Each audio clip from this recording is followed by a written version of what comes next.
Okay, I'm back, Biffy. I opted for cherry Coke instead of Fireball. Yeah, you know, that would work. That would definitely work. Sure they would. I think they'd be fine.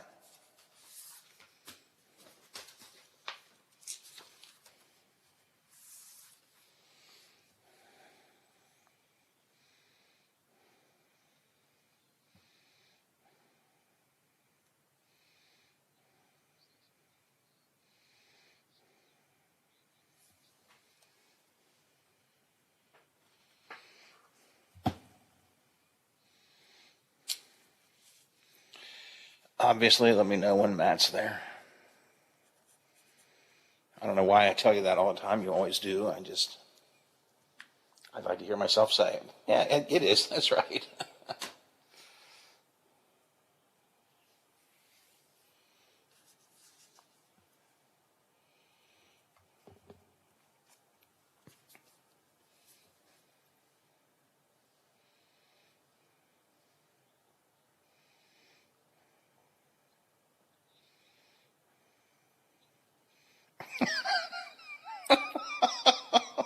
It's spilled for you.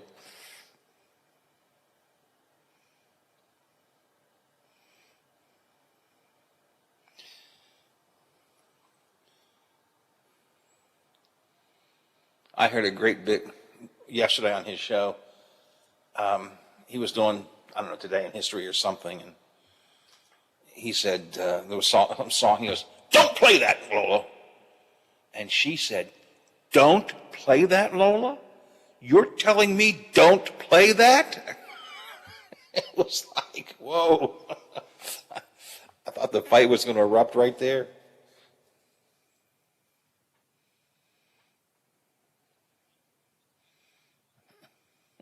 Oh, yeah.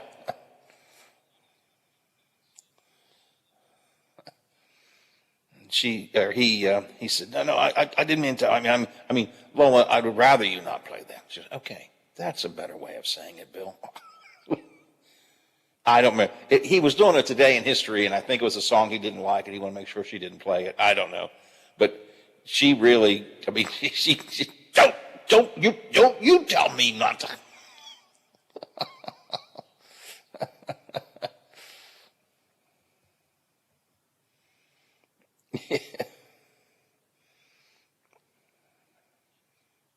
Okay, good.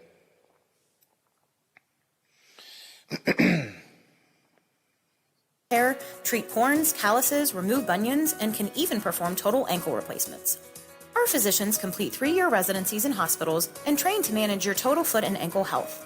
Athletes with arch problems or tendon issues frequently seek out care from our physicians. Common health issues that podiatric physicians treat include ingrown or fungal nails, as well as warts and skin problems like athlete's foot. If you have ulcers or blisters, you should have that checked, and have your footwear checked too.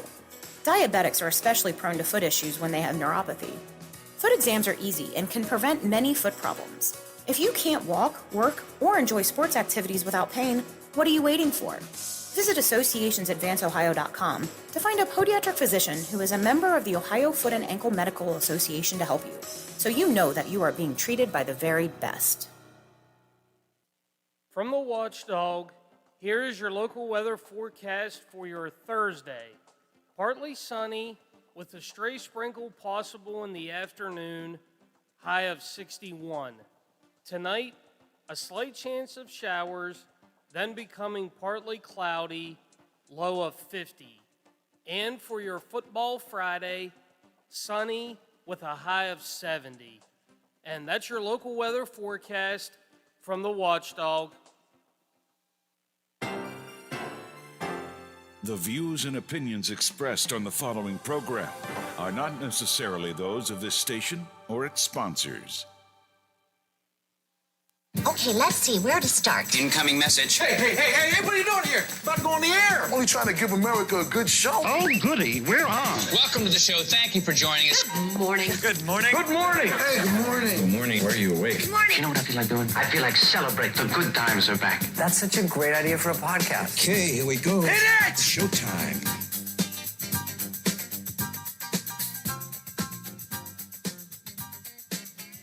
Live and local in the Ohio Valley, this is the Watchdog Morning Show with Howard Monroe.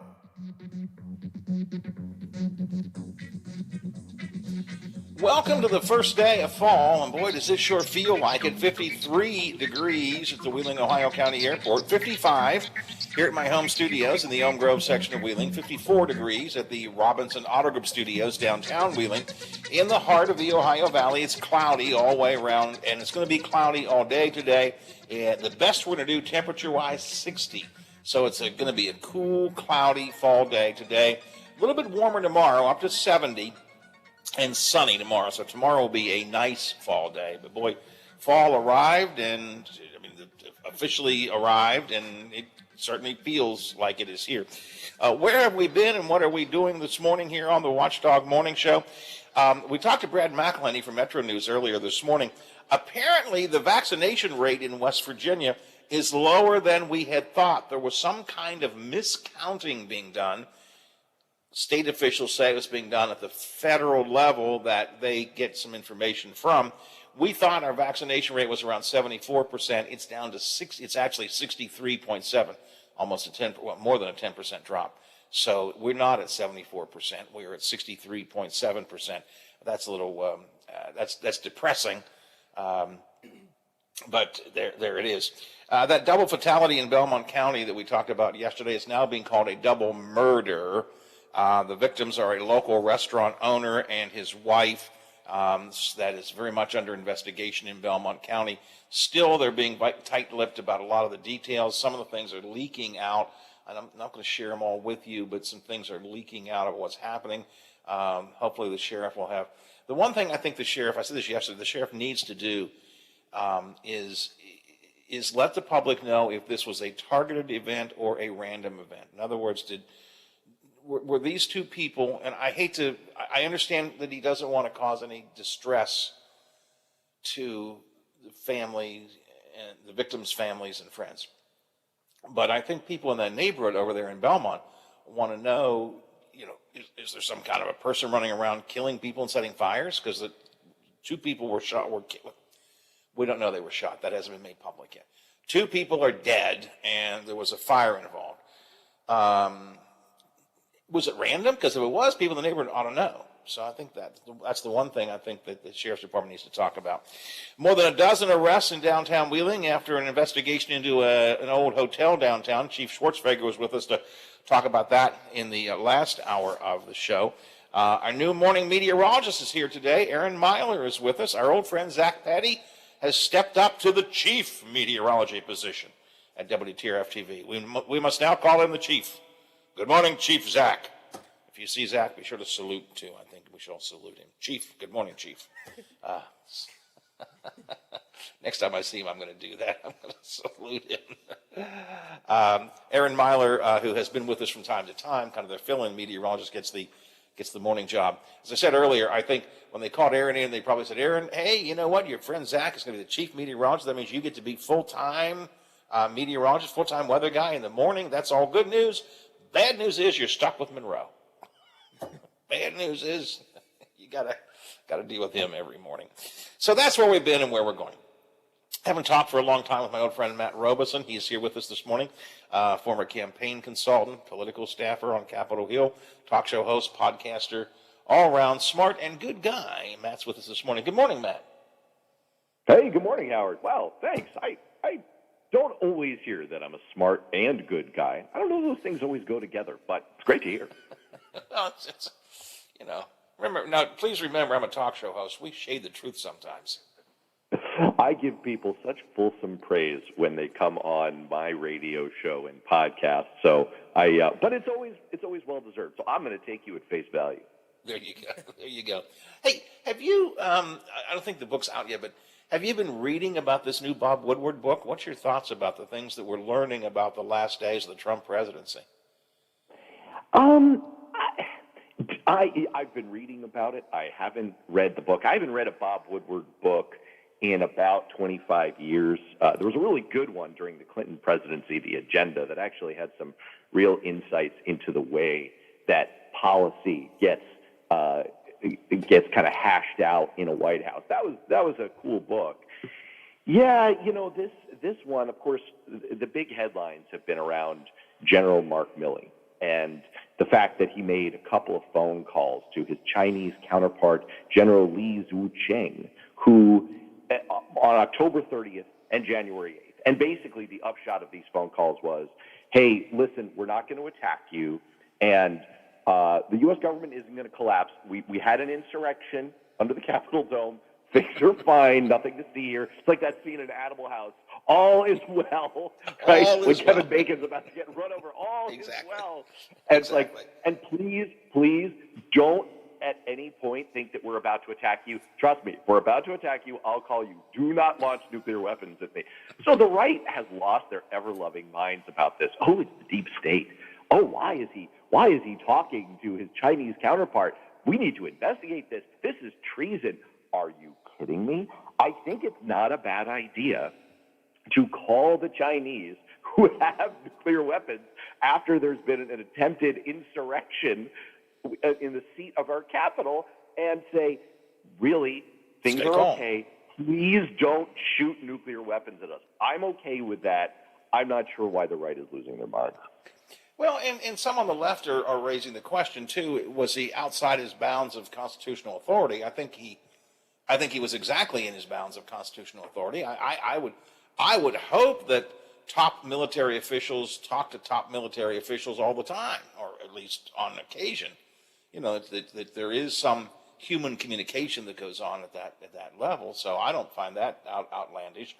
And the other thing that he's been criticized for is, as I understand it, having basically said to those under him, in the event you were to get an order to attack, remember to follow proper procedure, and that means keep me in the loop, which to me is, some people say, well, it's like a military coup. I don't think so. I think he was just saying we need to follow all procedures, and that means that it needs to be multiple people approving of this, I guess. I don't know.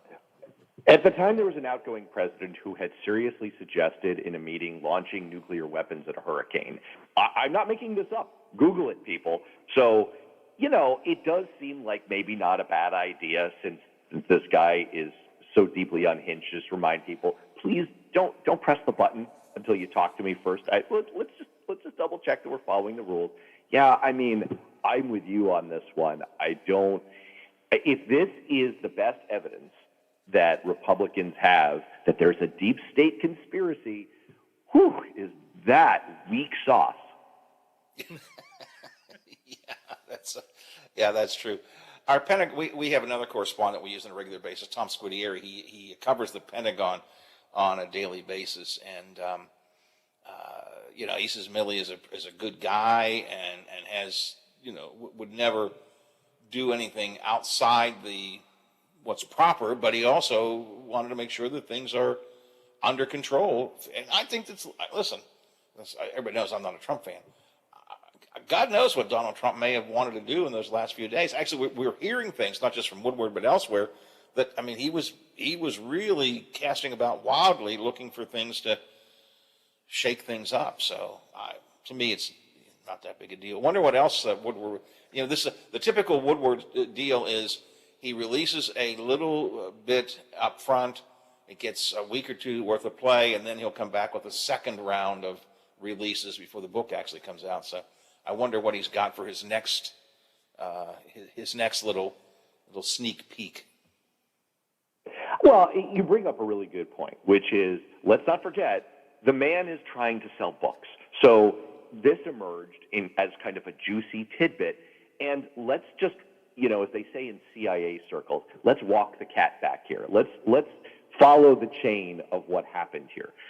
some things were said at some point.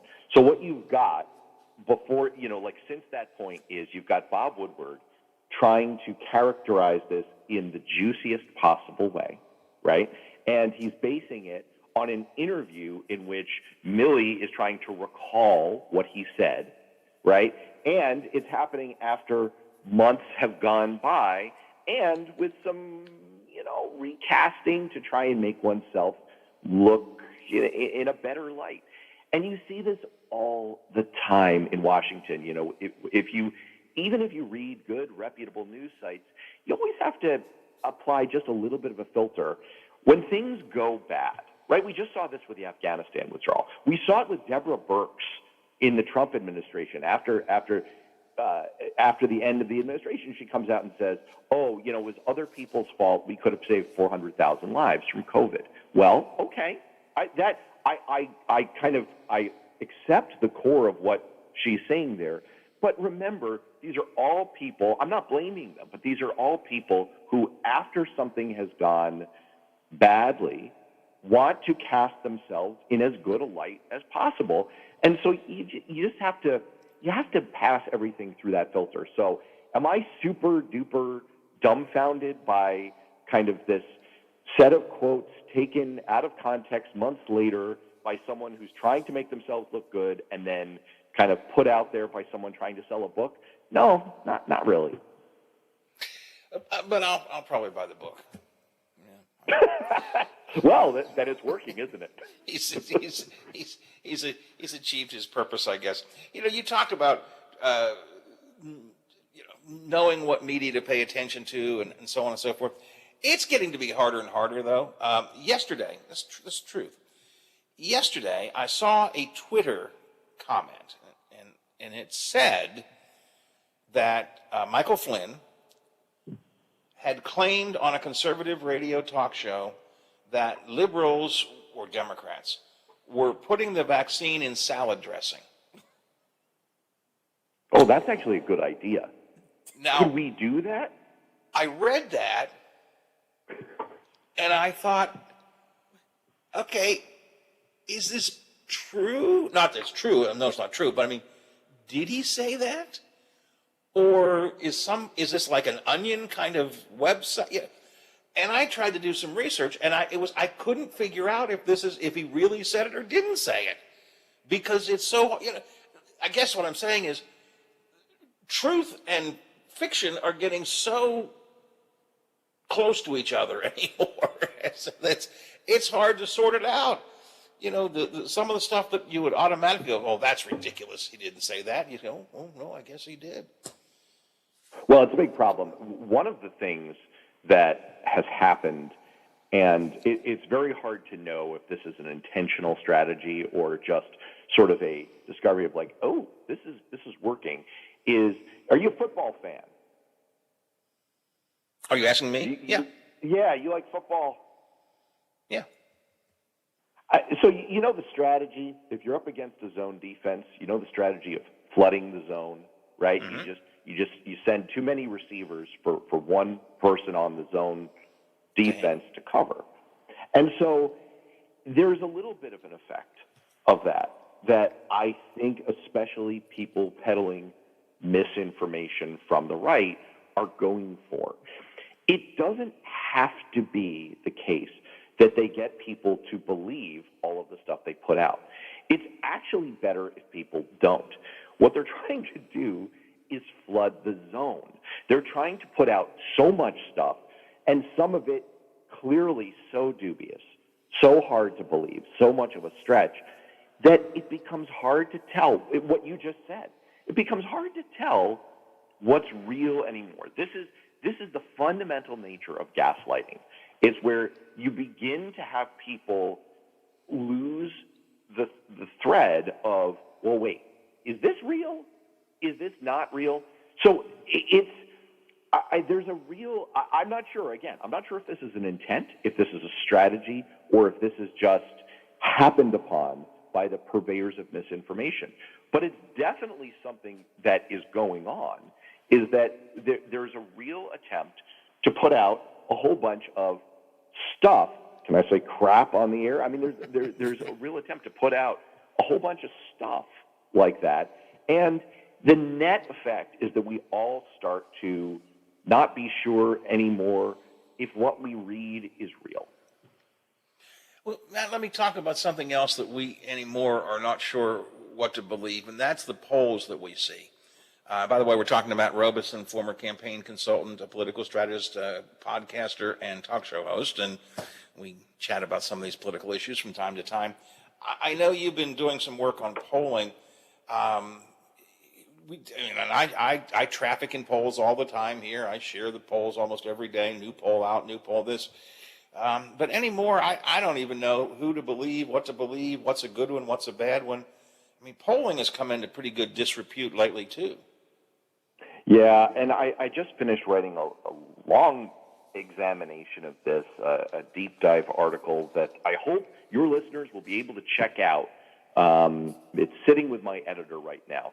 You know, my goal, we just finished talking about, well, you can't believe anything you hear or you read anymore. And unfortunately, I'm going to kind of pile on to that a little bit. And my goal here is not to make people disbelieve everything in the world. It's rather to just make people more shrewd consumers of information that they do see. I want people to read polling and public opinion surveys, not with a grain of salt, but take the top off the salt shaker, turn that salt shaker upside down, and pour it into their mouths. My underlying theme is that we've all heard about the problems that what we call horse race polling has had, the kind of head-to-head campaign matchup polls.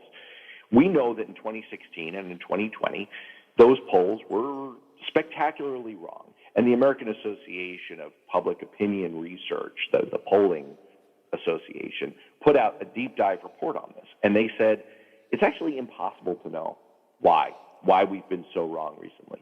But I think the thing that people don't realize is that when you look at a poll, you've heard of margin of error. Mm-hmm. The average margin of error of all polls in the last 20 years is 14 points. That's a lot. So if you see a poll... if you'd asked me, right, I would have said 5 or 6.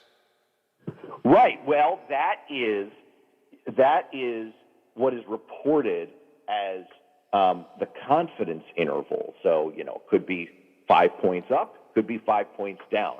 But the average amount of error, that margin of error up and down, that band is 14 points. And so if you see a poll of Monroe versus Robeson that shows we're in a dead heat, the real true number could be you're blowing me out by 14 points. And that's not even the issue that I have a bigger problem with. The issue that I have a bigger problem with is broader survey research into what Americans think and how Americans make political decisions based on their opinions about issues. We misunderstand and misuse these kinds of numbers and this kind of research all the time. And that cloudy understanding of what Americans think leads to cloudy decision-making about what our political leaders and our political campaigns should do. I'll stop there. I'll let you weigh in, but I compiled a whole bunch of examples of this, and that really is my main point, is people really need to be more discerning in when they read about and hear about this kind of research. Well, I wonder anymore... I wonder anymore who's even taking these polls. I know we get, probably every day, we get a telephone poll of some kind. Do you support, well, they don't ask you, but you can tell they want to know, do you support Joe Manchin or not support Joe Manchin? For example, I get a lot of those kind of things. Right. And honestly, even me, I'm a political junkie, I'm a talk show host, well, you know what? I tell them thanks, but no thanks. I hang up on them. I just don't want to get involved in it. And I just wonder, who are the people who do answer these things, and what kind of... I know the pollsters will give me a lot of explanation about how they work hard to get a good balance of people, but I sometimes wonder who are the people even taking the polls? Well, fantastic point. And both are issues. We know a fair amount about the bias that's introduced by people not wanting to take polls, and it's becoming harder and harder for pollsters to get a good representative sample of Americans when they take polls, or a good representative sample of voters. But the other end of that equation is also something that I'm worried about, because you and I, we talk about politics, we read about politics, we work in politics. We are, by definition, I'm sorry, man, you're an elite. You're a political elite, because most people do not. 1/3 of Americans don't know that Obamacare and the Affordable Care Act are the same thing, right? So, most people they're not thinking about what we call issues. They're not thinking about issues the way political elites do. Well, who's putting together the polls? Who's asking the questions? Political elites. So I'll give you an example. The New York Times recently put out a survey that was part of a whole other article that was meant to kind of figure out where you fall on the spectrum politically. And I answered the survey. I was curious. And it asked, do you support legalizing marijuana? And you had 5 options, from strongly agree to strongly disagree. Well, I chose somewhat agree. Why? I mean, this is just a personal view. I don't think we should be sending people to prison and ruining their lives, especially given that we arrest black people at a rate 3.6 times more than white people, given same usage rates. So I don't think making it illegal is the right move. But I don't think it should be strictly legal either, right? Because there's so much we don't know about how it interacts with drugs, and there is some real evidence that there are links to psychosis, and we don't know the long-term health impacts. So that's all of my thinking. I thought a great deal about this. But what do you take, if you're running that survey, from my response? It's really, really hard to tell. The end of that story is I answer all these questions, and the survey concludes, oh, you know what? You fit ideologically with what we would call the new American labor movement. This is, people who are economic populists. They're working class Democrats, don't have college degrees, and don't follow politics all that closely. Well, listen, I'm an economically moderate former political operative with a master's degree from Harvard who writes about politics. So that's wrong, and that's the exercise that we're going through with survey research all the time. We are not reading what real people think in the terms that real people think about them. I'm not looking down on the way real people think by any means. I'm saying that elitists don't understand, they're in a bubble, and people who are leading real lives have other concerns on their mind. And so we are playing a game of telephone and losing a lot in translation when we do these surveys. Yeah, it's a really good point. And then we, and I guess when I say we, I mean you and me and the job that we do, and we as a public as well. But we read the results of a poll, and we think we've got a good handle on, well, 80% of the people support gay marriage or whatever. But we're not getting the nuances that are inside that poll. We're not getting the nuances that people, there's a lot of times people, even forget polling, sometimes it might just be a survey you take after you have a meal at a restaurant or something, and they ask you a question, you go, none of your answers really work for me. That's not quite the way I felt, but I got to pick one of 4, so I'll pick one that's kind of close to what I think, which doesn't really then give you the true feel for what I'm actually thinking. I mean, I think that's a. Or whether you're going to vote. Or whether you're going to vote based on that feeling. I mean, I'll give you just a quick example. Take infrastructure, right?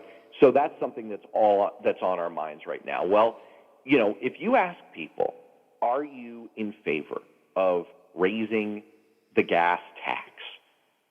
The answer ranges in surveys from 20% to 70%, depending on how you word the question, and especially if you explain how are you going to use the money.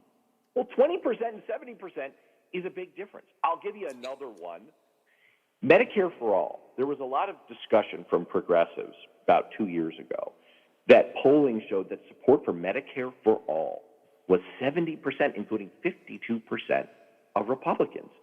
Well, that leads you to conclude, wow, this is a really good message for Democrats. This is something Americans really support. Okay, but the same surveys show that Medicare for all support drops to 48% if you just tell voters, hey, that's the same thing as single payer, right? It's not like a big insurance market. It's the government paying for everything. And support drops to 34% when you tell people, oh, and by the way, it might increase taxes. Well, okay, so what's the real, I'm air quoting here, but what's the real number? What do Americans really think? That's my point, is that we're doing these surveys in all kinds of ways that don't yield us real usable results, and then we're releasing them and people are misreading without context what they're telling us. Exactly. Yeah, it's and again, having said that, there probably isn't a day that goes by, Biff, right? There probably isn't a day that goes by here on this show that I don't share one poll or another with people because it's what we got, I guess, basically, right? So. Well, look, you are. I mean, I was a little tongue-in-cheek about you being a political elite. They're nice. No, I think that's true. But you're an experienced. You're an experienced reader of these things, and you provide some context, and you're also experienced and smart enough to know there are good ways to do these things. If you see polling research that fits in a pattern, right, where polls have been done with different wording by different outfits, where there are consistent results over time, there's something we can glean from that. We know that over the last 60 years, Americans trust in government to do the right thing. This has been asked by Pew, the polling firm. Americans' trust in government has gone from 75% to 25%. And that question has been asked the same way by the same outfit for 60 years. Well, we can make inferences from that. We can learn something from that. There's something real going on there. Is the exact number right? Who knows? But there's an overall takeaway there that's real. So I'm not saying that all survey research is bunk. I'm not saying that it's all useless. I'm just saying we all need to engage the brain when we hear these things. And the vast majority of folks don't. And that's not a criticism. That's just a reality. Going back to your point earlier, most of us are just worrying about where am I going to go for lunch today? Which is a major concern. Yeah, well, absolutely. In fact, it's 9:38. I'm done at 10, and that at 10:01, it's what am I doing for lunch? So that's a big deal for me. Yeah, and especially if the restaurant's going to survey you afterwards about what you thought, you should start worrying about that too. That's a good point. Your piece on polling is not available yet, but it will be. Let us know when it is, and I'll tell people where to find it. I will do. It'll be on Alternet, and it's on a great website and newsletter that anyone can sign up for. It's called the Editorial Board. If you want to hear the editor of the Editorial Board is a guy named John Storr. He was on my podcast, Beyond Politics, last week. You can look it up. Just search for Beyond Politics, and you can hear him. He's a really interesting guy, and there's a lot of fascinating, fresh kind of, you haven't heard this kind of stuff before in the Editorial Board newsletter. So people can check that out, and this article will be there and on Alternet. All right, we'll look for your podcast. We'll look for that when it comes out. I get Alternet headlines every day, so I'll look for it there. And I'll check out the Editorial Board. That's new to me. Matt, good talking to you as always. We'll chat again maybe in a couple of weeks. I'm on vacation for a week, but we'll see what the world brings us, and we'll get together again soon. Absolutely. Have a great trip and have a great lunch. Okay, I will do that. Thanks a lot. Appreciate it. Matt Robeson, former congressional staffer, former political campaign consultant, talk show host, podcaster, the Great Ideas podcast, the Beyond Politics podcast, writes for a lot of the online services like Alternet, and we have a good time chatting about a variety of things here on the Watchdog Morning Show, where it's 9:40, 20 till the hour. I will be on vacation next week. There will be a variety of things for you to listen to while I'm gone. Butch Maxwell is going to be here a couple of days. I want to say this, and I'm not trying like Matt says, oh, you're just trying to make me feel good. I was listening to Butch yesterday. He does a tremendously good show. I mean, I really enjoy listening to Butch, and I'm not saying that just because I've known him for years. I'm not saying it because he's going to be filling in for me. I'm saying because I truly feel that way. He really does a good job. He's entertaining. He's informative. He's got the right political bent, which doesn't hurt for me. But I mean, Butch is on every Wednesday at 2:00 from 2 to 3, and then he's our main fill-in host most of the time. So he'll be a couple of days next week filling in for me. There may be some other folks filling in. Metro News will be around with the extra morning news for you. So we'll have a lot and I think maybe even a couple of best of shows, some things that we've done recently that are interesting that might hold up for second review, if you will. We'll call them like podcast programs. The podcast, where you can listen to them a second time. So we got a lot of stuff going to be here while I'm out Colorado and on a train and having fun and all that kind of good stuff. You gonna make the train noises? Choo choo. Chugga chugga chugga chugga chugga chugga chugga chugga. Ooh, yes. Like a little kid. You're gonna be. It's gonna be a big kid acting like a little kid on a train. I can see it now. It will be. You're right. I mean, you're right. I can see this right. I can picture it right now. Woo! Chugga chugga chugga chugga chugga chugga chugga chugga. Or I think I can. Oh, That'll be me trying to walk around the trails. I think I can. That was me the year our brilliant bus driver, when I was at Waynesburg, decided to go up and down Gully Mountain on our way to a scrimmage basketball game, as the back end of the bus is trying to catch up to the front end of the bus. So I will be gone next week, and you'll have all kinds of fun stuff to listen to, and Biff will be the maestro behind the scenes pulling things together. And then in a couple of weeks, Biff heads away. And God, what am I going to do when Biff's gone? It's scary. 2 weeks. 2 weeks? 2 weeks from Saturday, because Saturday will be the 25th, and we are leaving early in the morning on Saturday the 9th. Okay, so I will be back, and then we'll have a week together, and then you'll go again. Yes. You'll be gone. Yes. Okay. Well, we'll work it out. All right, let's check some headlines here. Metro News is with us. Billy's got morning sports for you. A few odds and ends I want to get to before we say sayonara. Actually, we won't say sayonara. A few odds and ends I want to get to before we bring Bob Westfall in to tell you what they're working on over at the Big 7. Right now, it is news time. The Metro News Update is brought to you by Thomas Auto Centers, Mall Road, St. Clairsville. Get the best deal at Thomas Auto Centers.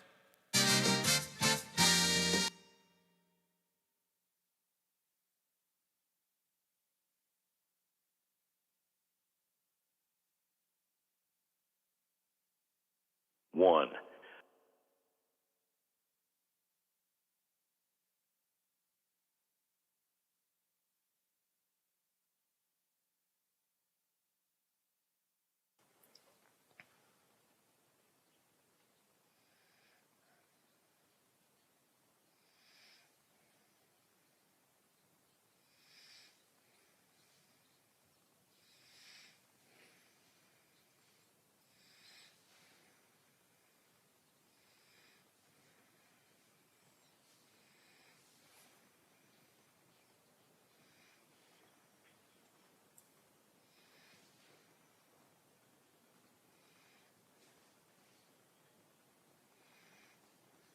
Who have died is 0.01%.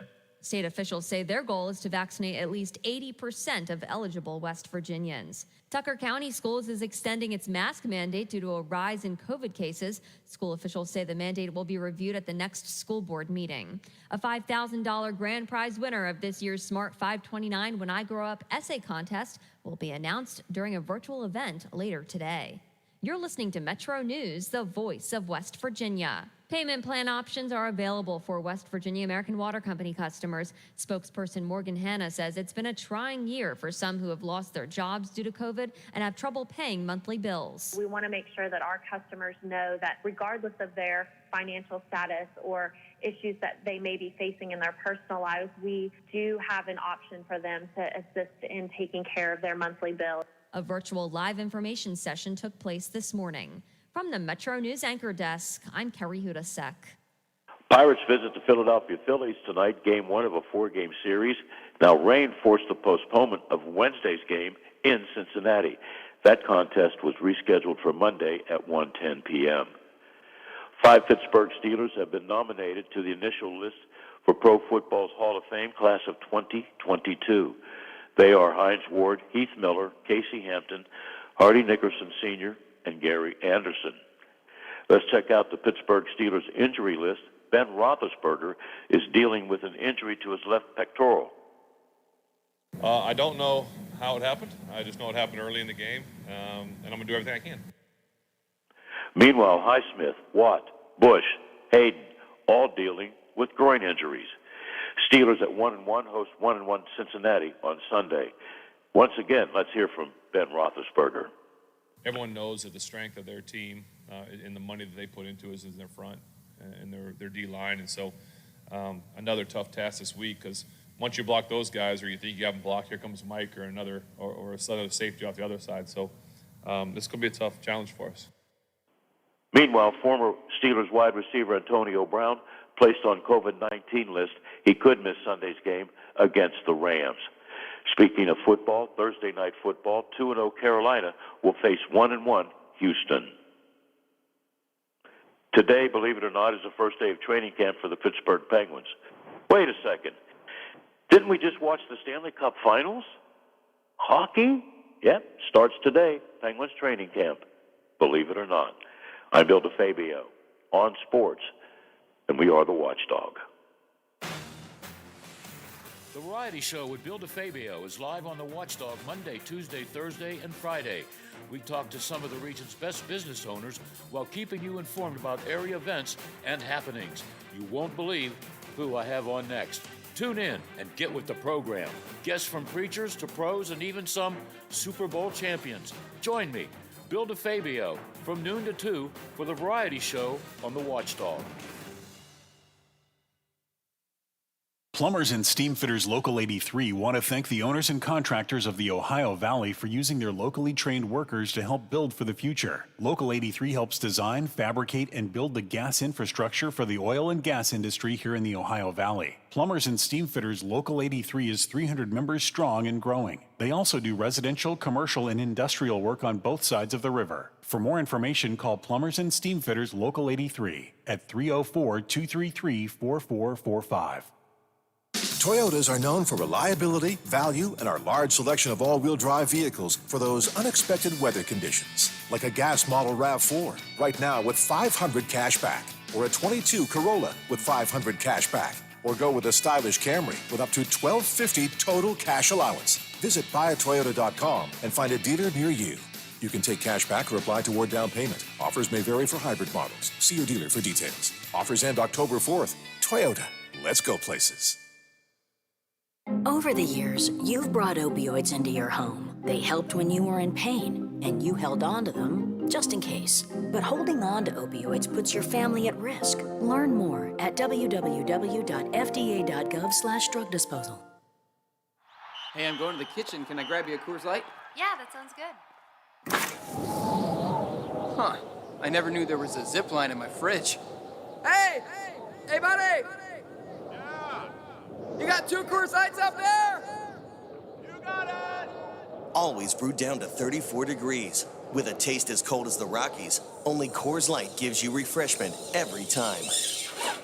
Here you go. 2 Coors Lights. Awesome, man. Wow, these are really cold. That's the only way I deliver it. Sure. I mean, you being a mountain.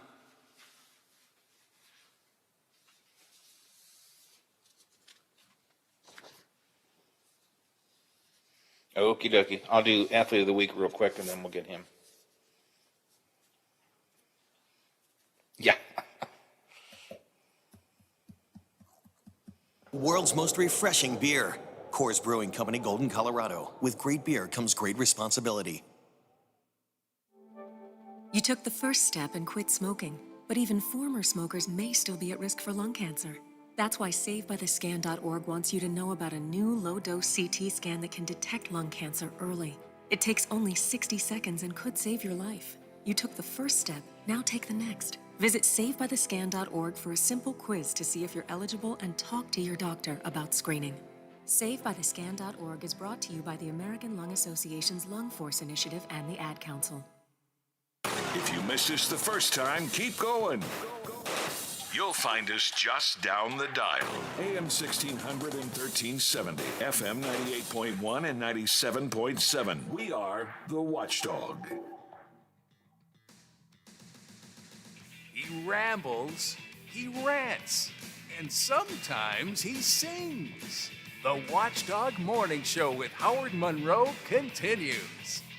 I haven't had a really good rant for a couple of weeks. You know, I'm going on vacation next week. I only have one more day left. I got to come up with a good rant for tomorrow about something, and we'll see what we can do. 53 degrees still at the Wheeling, Ohio County Airport. 56, moving up a little bit here at my home studios. 55 at the Robinson Auto Group Studios, downtown Wheeling. In the heart of the Ohio Valley, clear and not clear, cloudy throughout the entire area this morning. 60, the best we're going to do for a temperature today.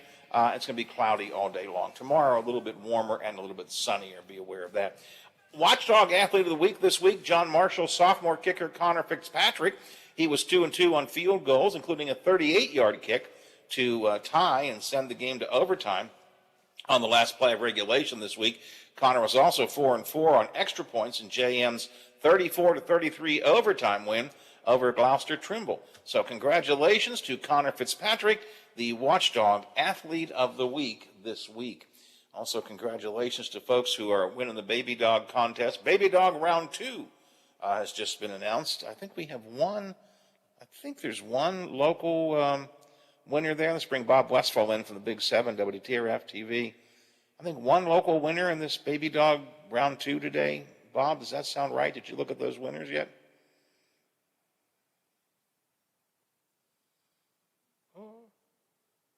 Bob? Hey, you know what? It helps if you take mute. Yes. Generally speaking, that's true. Yeah, the only thing I saw in our area was the tickets to Marshall. And that was somebody from Moundsville, right? Which is, as someone that attended a university that consistently beat Marshall in football at the University of Akron, I don't know why anybody would want tickets to Marshall in the first place, but I don't want to make anybody upset. That's just me. But you just happened to mention that as in passing, just in passing. Right.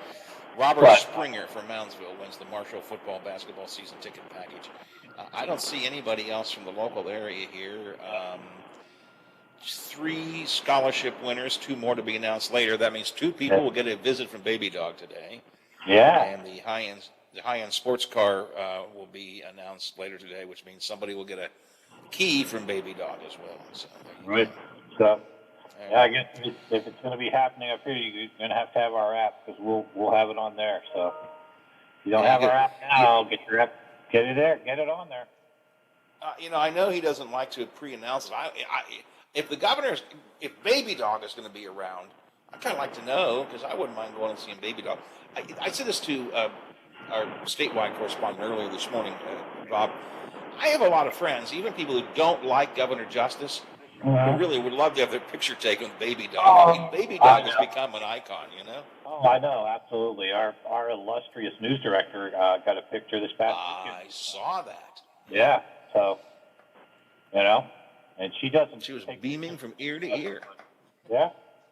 So, yeah. Of course, it might also have been because she was at the WVU game, but. Yeah, that's true.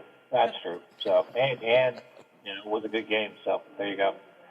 I think what you got going today? Baby Dog may be nominee for the governorship for the next time around. So we'll see how that goes. And he would get elected. Yeah.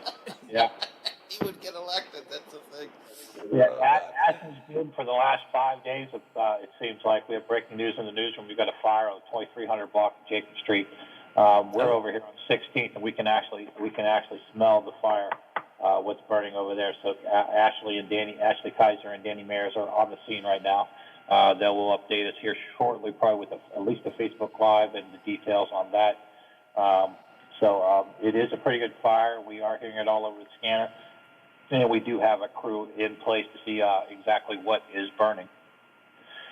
This is the area just, I guess this would be south of the OVMC, excuse me, along the 470 corridor. So we've got, like I said, excuse me, got a crew there. That's so right. that is breaking news in the newsroom. So we do have that update. So fire there. A couple other things today. Our Dr. Dave retired tour continues today. As you know, tomorrow's Dr. Dave's last day. Sad to see him go, but excited for what holds in store for him. As he and Lulu gets to spend a whole lot more time together. So Ashley Kaiser's going to talk to some former meteorologists that had worked with him. So we'll have that piece today. So we've got that. We're really excited about that. Hey, speaking of the meteorological change, of course, Zach is going to be the new chief meteorologist. I was wondering out loud today, when you see Zach now, do you have to call him chief? He went to Penn State, okay? So I got you. I call him sir. So how's that? There you go. Okay, I got you. No. Okay. Zach's going to be fantastic in the position. Like I said, we're going to sorry to see Dr. Dave, but Zach is the right man at the right time. So I think we're going to be okay with that. So sounds good. So I do think the world of Zach. So we'll see how that goes. A couple other things. We're getting an update on the I-70 project. Looks like some of the work zones are going to be open by at least the first week of October. We're going to talk to Tony Clark with the West Virginia Department of Transportation on that. So that's exciting. So the bridge project continues to move on. And I was thinking this morning, I mean, other than a few disruptions, there's not been really anything huge. When that ramp closes downtown, that could be the biggest disruption we see. Yeah. So we'll get an update from Tony on that today as well. Blue Ribbon Schools came out. The National Department of Education set out their Blue Ribbon Schools. Unfortunately, none here in the Northern Panhandle for West Virginia, but Steubenville did. Ohio does have one in the area, Steubenville Schools. Puglisi West Elementary. Colin Roos is up there now. We're going to talk to the principal, maybe a couple of kids, see how excited they are about this honor. This is a huge event, and I know October 15th they're going to have a big celebration, but we wanted to get up there and talk to them about being honored like this. So we've got that. Weather is cooled off. I cannot believe how cold it got last night. Aaron's watching it today. Dr. Dave will be in this evening, so we can watch that. And gearing up for the next week of high school football. So a little bit of everything today. All right, and the new baby dog winners, part of them are out, and we'll see more. Maybe the governor will be up here with baby dog because we still have several that have not yet been announced. So we'll. Yeah. Maybe he's going to bring me the. Maybe he's bringing me the high-end luxury sports car. Right, because I can't imagine anybody else that would look good behind the wheel of a sports car than Howard Monroe. It's usually older folks who have a middle life crisis. Can you have an old age crisis and get a sports car? I don't know. Howard, you're not old. I appreciate you saying that, but I know it kind of hurt, but you did say it. Bob, good talking to you. We'll do it again tomorrow. Thanks very much. We'll check things out at noon, 5, 6, 10, 11, 5:30 statewide show. WTRF.com, the Facebook page of WTRF, and most importantly, for folks who have the app on their phone, just pick up your phone and follow the Storm Tracker 7 or follow the news app, and you'll know what the news is Sheila, can you hear before me? you even have to do anything. All right, guys, you have a good weekend. Talk to you soon. Thanks a lot. Appreciate it. Bob Westphal from the Big 7, WTRF TV. So lots going on. Fire 2300 block of Jacob Street. I have to keep an eye on. I don't know what's down there. I have to keep an eye on there. I see they just put it up on their website. You can check that out. But as for me, I got to get out of here. Got to go. Tomorrow morning, I'll be back to wrap up the week and to wrap up before my vacation, as a matter of fact. But all things considered, I'll be back tomorrow morning, 7 o'clock. Another go around of the big gig. Are you back with me, Biff? I'm here to close out the week. All right, we'll keep on doing it till we get it right. That could be a long time. Indeed. The Watchdog is FM 98.1, AM 1600 WKKX Wheeling. FM 97.7, AM 1370, WVLY Moundsville. The ABC News is brought to you by Thomas Auto Centers, Mall Road, St. Clairsville. Get the best deal at Thomas Auto Centers. Vaccines. All right, Biffy. Now we got 2 hours of that. Must have just needed a reboot, I guess, huh?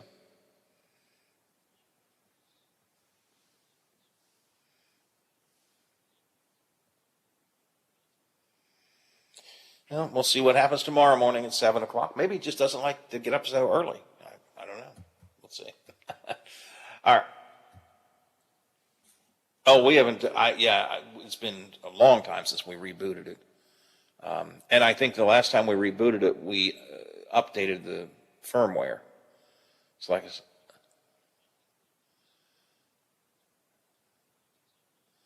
that's what I'm thinking. It just may need to be updated. Actually, I can look online and see if there's a new update. If that, I don't know if that automatic, when you reboot it, I don't know if that automatically updates it or if Joe has to do something. I don't know. I'll check into it. Got McCabe for tomorrow. I don't have anything else yet. I don't think, although there's something in my head that says I've scheduled somebody and forgot to put it on my calendar. I hate that when I do that, but I'll have to double check my email and stuff. Otherwise, I'll figure something else out, and we'll wrap up the week, and then I'll go away for a while. I guess I better figure out what we're going to do while I'm away, though. So, yeah, we're okay. Yeah, at this moment, I'm thinking Monday and Tuesday maybe best of shows. Wednesday, just the network, which is in on Thursday and Friday. But we'll confirm that later today or tomorrow. All right. Yeah, whatever happens. It'll work out fine. Okay, I appreciate your help today, as always. And if I don't talk to you sooner, I'll talk to you in the morning. All right, thanks a lot. Talk to you later. Bye.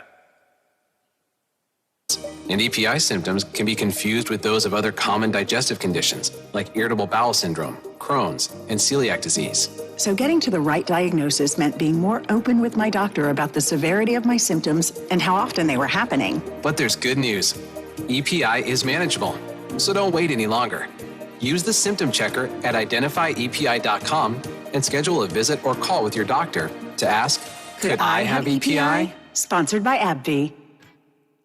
European officials making a push so we can use one cable, just one, to charge up any smartphone. Here's ABC's Tom Rivers. The dream of standardization being considered by the European Union.